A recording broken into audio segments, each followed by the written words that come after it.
a pamphlet even. And that's a joke there if you've watched Curb Your Enthusiasm with Larry David and Jerry Seinfeld as they hassle Jason Alexander for his book, Acting Without Acting. If you're familiar with Curb, you will know what I'm talking about. If this book encourages and changes only one person, I will be happy. I understand that my way of doing things may not be the silver bullet you're after, and please, if you find one, do let me know, but this is a way that works and will work for most people. The trick is to live purposefully with your money and to have a system in place that works for you and your particular personality style. I'll show you how to set up your personal finances so you never feel broke again.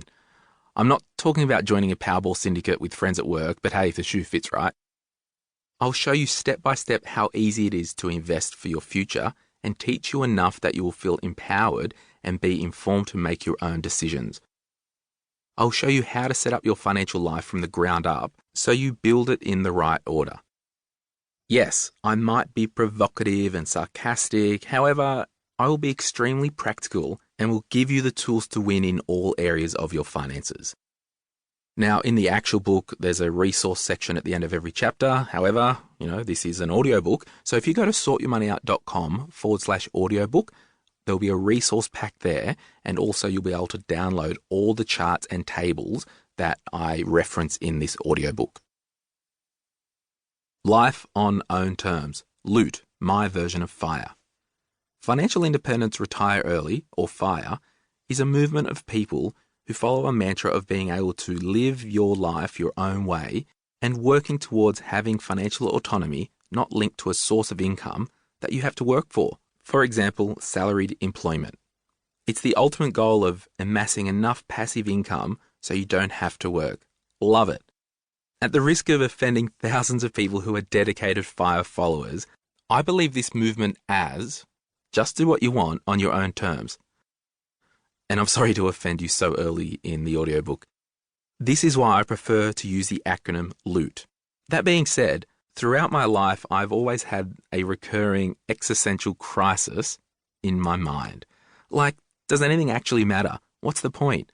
Why should we conform to societal norms? We are just floating on a speck of dust, travelling 1,600 kilometres per hour into infinity. Now, that can become pretty heavy on the mind, so to counteract it, I often find myself thinking about life as a game. There are laws that our human societies have agreed on, but on balance we are fortunate enough to live in a world, and particularly fortunate enough to live in a developed country like Australia, where we can generally do as we wish. Please don't go quoting any Maslow's hierarchy of needs at me saying I'm just pursuing self-actualization and I'm a privileged and entitled brat. Guilty. That would be weird. However, as I was having these thoughts at a very young age, maybe I was a brat and have not grown up since age 12. We should on occasion step back and have a detailed look at our situation and life from a different angle, as perspective can make a world of difference. It could be the difference between a park full of people reenacting the Thriller music video or individual people holding up the Leaning Tower of Pisa. If you've seen the meme, perspective matters.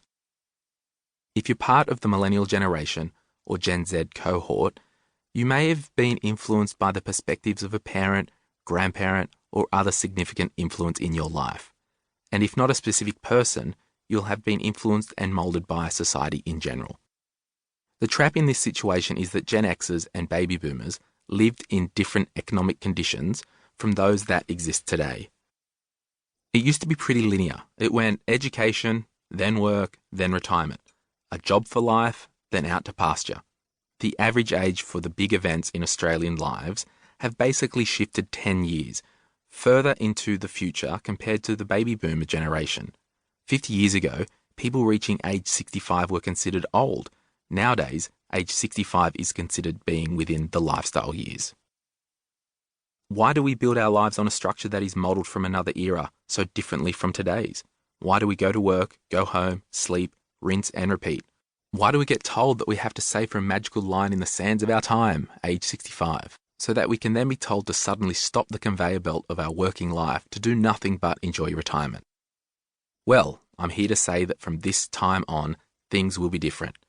For example, at the time of writing, I'm in my mid-30s, I'm working my third occupation. I left school at age 16 and commenced a trade, telecommunications, then retrained and studied financial planning, which I worked in for about 15 years.